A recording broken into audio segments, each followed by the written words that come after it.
সময় এবং সম্পর্কের মধ্যে একটা অদৃশ্য সুতোর বন্ধন থাকে।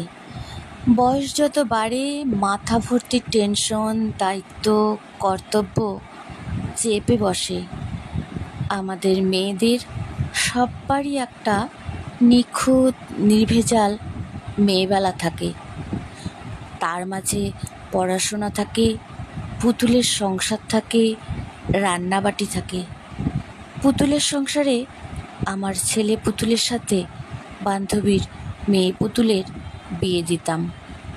আর এই যে সুন্দর ছোট্ট ব্লিডিং হার্টগুলো, এগুলোকে আমি মেয়ে ব্লিডিং হার্ট বলি। আর ওই যে দূরে দেখা যাচ্ছে, ওগুলো হচ্ছে ছেলে ব্লিডিং হার্ট আমি বলি, কারণ এত সুন্দর টোপর পরে আছে, দেখে মনে হয় এক্ষুনি বিয়ে করতে যাবে। এত ভালো লাগে দেখতে।